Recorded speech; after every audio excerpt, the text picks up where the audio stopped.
Basically, I mean, if you've used Midjourney, if you've used Dall-E, it's the same thing, text-to-image prompt, and get some good images out of it. But the best thing is, if you have anything near a decent gaming computer, you can use it locally, offline, for free on your own computer. If you want to pose, you can take a picture of yourself with facial expression and your hands the way you want. Insert that, and your character will results have that pose that you want to give it. AI is the tool. A tool is only valuable in the hands of a person who knows how to use it. So try to be that person. Creator Magic Podcast.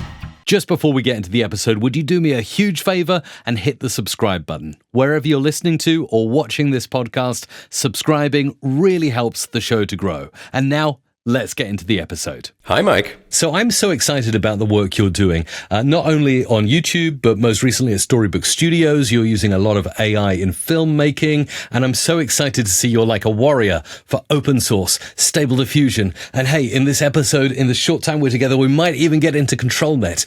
Shall we start with stable diffusion? Because I don't think we've spoken about it yet on this podcast. How are you using it? Oh, fantastic. I get to introduce people to stable diffusion. Well, I mean, I'm from Munich, so of course I have to be into stable diffusion because our good people here at the local university came up with latent diffusion, which then the company Stability AI funded and turned into this wonderful product, or shall I say, free thing that we all get to use if we want to.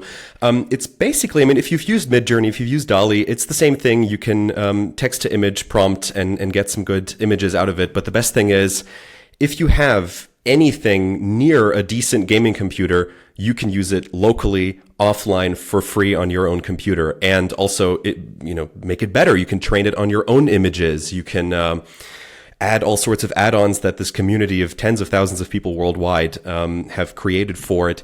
And that's what gives you the control that you might be missing from the other commercial products, which are excellent as well. Of course, I have to say that we use them as well.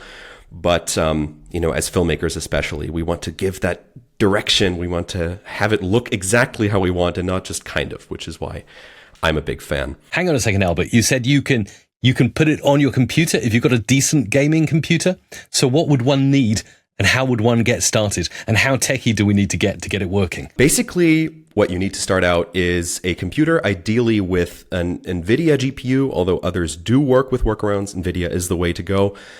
Anything in the RTX series is fine. I started out on a 2070, so really not the best of the best at all, and was very happy. And you do need to be comfortable with, basic GitHub commands. You shouldn't be scared of a terminal window. It's going to be gone quickly, don't worry, but you do need to open it briefly to install all this good stuff. And then, go on Reddit, go on the Stable Diffusion subreddit, and or on my YouTube channel and follow the tutorials available there.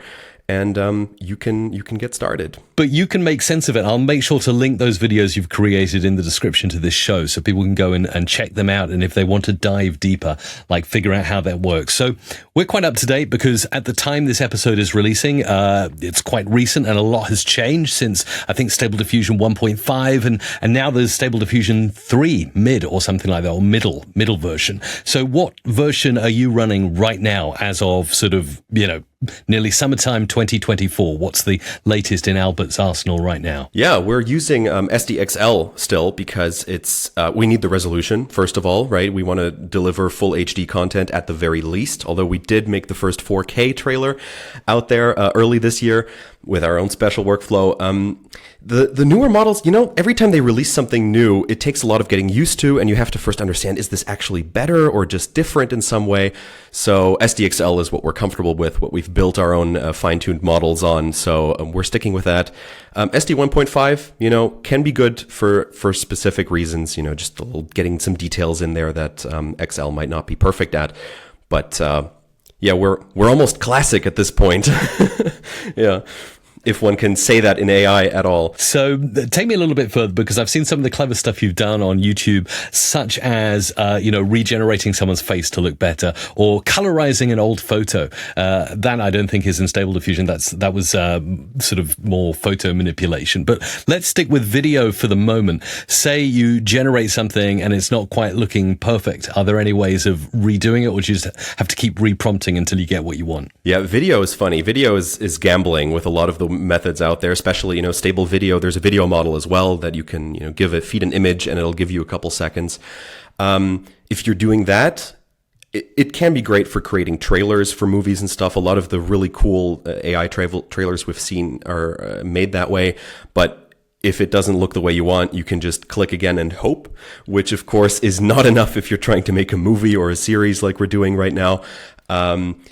But, if you have a little bit of knowledge of 3D animation, or, it's honestly just picking up your phone and filming yourself doing the pose you want or the little movement you want, there are ways in ComfyUI, for example, to use Stable Diffusion to kind of give it what you mentioned at the beginning, ControlNet input in addition to the prompt, to really get that motion control that everybody's looking for as well. So it is possible. It's just a different style at the moment. Let's call it animated. That's it. And I think that's one of the key things you've hit on there is the consistency of characters, right, on the next generation. And especially, like you say, if you're creating like short movies or whatever, you really want to, and eventually people will be creating full movies. You want to have that consistency. So, okay, you mentioned ComfyUI, and also there's Automatic1111, I think. Are you using Comfy or the other, or are there any differences between those two? Yeah, I guess the question is what your goal is, right? If you want some images quickly with just the text prompt, want kind of a mid-journey experience, I can totally recommend the Focus UI with 3 O's, because it has an LLM running in the background as well to improve your prompt the way that Midjourney does. So if you're quick and dirty, you just want to visualize a trailer quickly, that's the way to go, especially if you're coming from Midjourney. Then one step up is the Auto 1111 or 1111 or whatever that user is called who gifted us this thing. That's kind of the more advanced image editing tool, I would say, if you want to have all the little dials that you mentioned. And then one step above that, if you want to process thousands of images or want to get into video, that's ComfyUI. That's scary. You get all these, it looks like spaghetti if you open it the first time. It's crazy.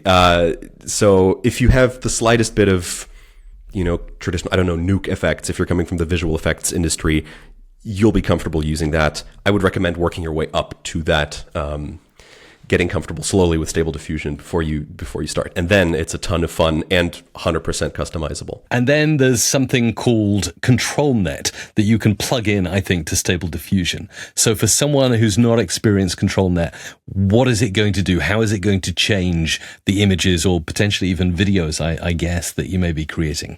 Well, mostly it's great at getting me LinkedIn likes because people don't know about it yet, despite it being over a year old at this point. So this is the control that everybody's looking for all the time, and they're trying to get it with text prompts, when in fact, of course, with ControlNet, you can combine your classic text prompt with any sort of other image that you want to get an aspect of in your results. So for example, if you have a photo of a room that has the same, like the furniture in the places you want, the window in the place you want, you can send it to the ControlNet depth model to get the same depth, literally, like the same camera angle roughly or positions of objects. If you want to pose, you can take a picture of yourself with the facial expression and your hands the way you want and insert that, and your character will results have that pose that you want to give it. So ControlNet is a whole array of tools. You just need to pick the right ControlNet model to take the aspect you want to convert from the image you give it, and it'll do that for you. My favorite personally is the Scribble model, because I cannot draw, I cannot illustrate, but I can draw stick figures and like rough sketches of what I want, and it'll just magic it into the result you're looking for. I have no clue how it works. It's amazing. And it's one guy at Stanford who built this, so thank you. It's almost like plugins for WordPress, where you get the basic blogging platform, but then you're like, I want to start a podcast, so I need a podcasting plugin, or I want to have like a carousel of images, so you get that installed. So it sounds like ControlNet is kind of like that for Stable Diffusion, and you can really fine-tune it. Something I get asked a lot, actually, by creators is how to do the perfect face swap. I don't know if ControlNet can do that. Is that something you'd be happy to dive into and maybe share some expertise on? Yeah, I mean, ControlNet, there's something called IP adapter, which is part of ControlNet, a kind of ControlNet, which I think stands for image prompt adapter. I'm not entirely sure. And there is a face version of that. So if you want to just give it an image of a face you want to copy, it'll put that into your result. That's one way to do It's a flexible way because it doesn't just swap out the face. It generates the image from the get-go of that person, which of course is what you actually want to do. If you want to swap it out at the end, there's something called Reactor, which is also one of those extensions, one of those plugins you can use in your workflows in any of the UIs. That also works pretty cool. I do have a caveat. I don't think that model is for commercial use. I think it's academic. But I don't think anybody I've seen out there has cared. I seem to be the only one. So do with that what you will. Now, obviously, you're the creative director of AI Media at Storybook Studios. Explain a little bit to me about your role there and how you would work on, I definitely recommend people go and watch some of the trailers that are on the website there. How do you go about creating something like that? First of all, where does the planning start before you even hit the AI and start prompting? How does that work? Yeah, I mean, the cool thing about Storybook is we didn't just start at zero. We're a sister company of a quite successful film production company here in Munich that some Germans in your audience, if you're listening to this, might know from Matthias Schweighöfer movies, or if you've seen Army of Thieves on Netflix, the Zack Snyder production. That's also one of our sister companies' productions.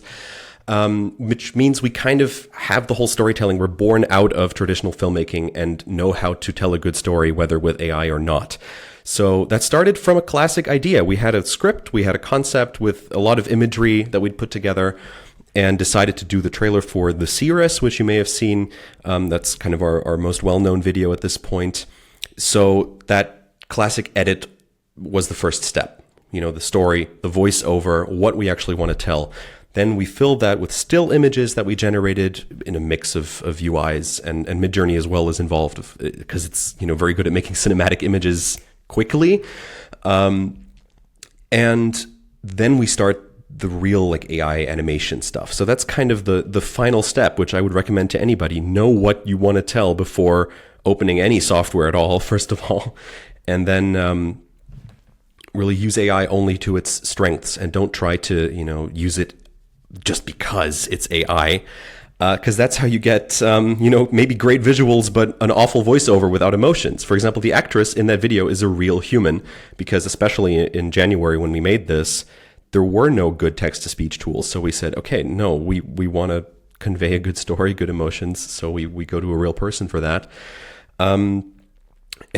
Concretely, try to develop a skill set outside of AI, understand editing, understand picking music, or possibly even composing music yourself, because that will help. If you're already an artist, AI is the tool. We always call it a tool, right? But a tool is only valuable in the hands of a person who knows how to use it. So try to be that person first. Incredible. So let's move on. We've spoken a lot about Stable Diffusion, ControlNet, touched a little bit on video.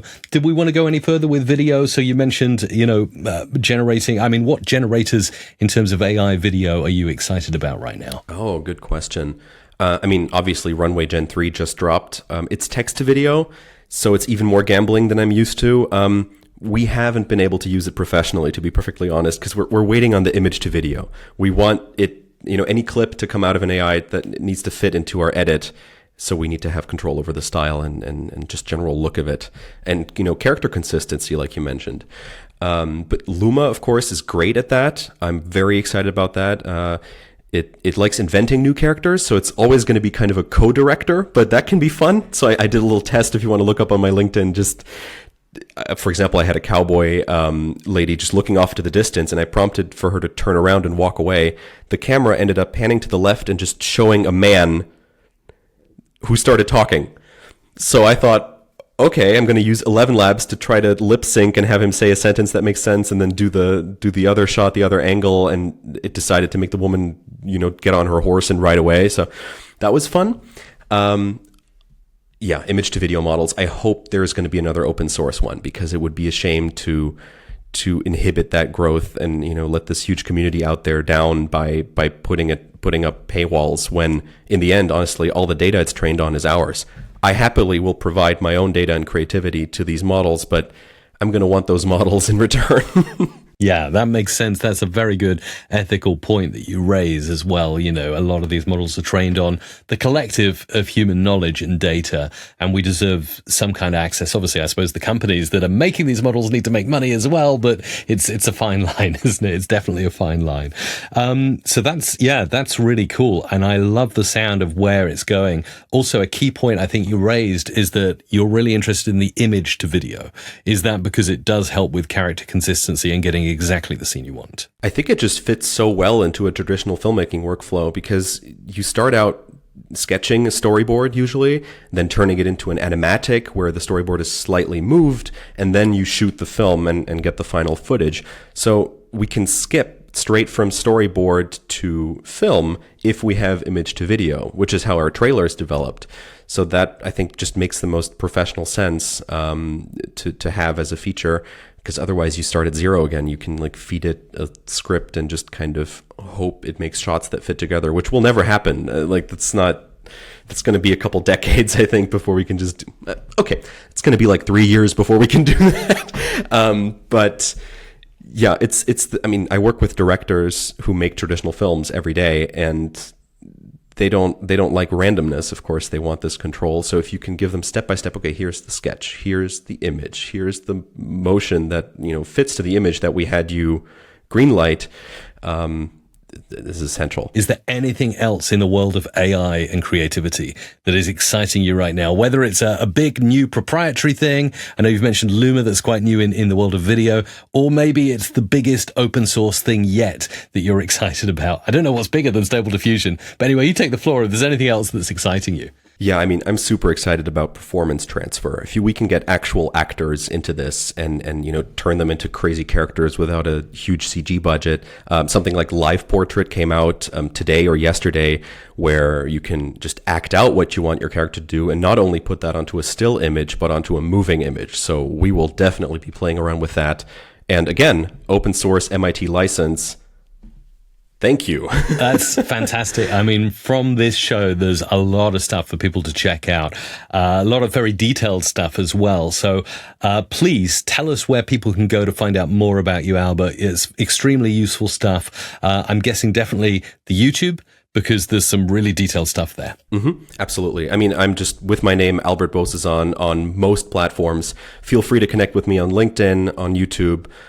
That's where I'm most active, I'd say. Yeah. And of course, storybookstudios.ai. Thanks so much for checking out this episode of the Creator Magic podcast. Would you like to get a weekly email with all the latest AI tools I find?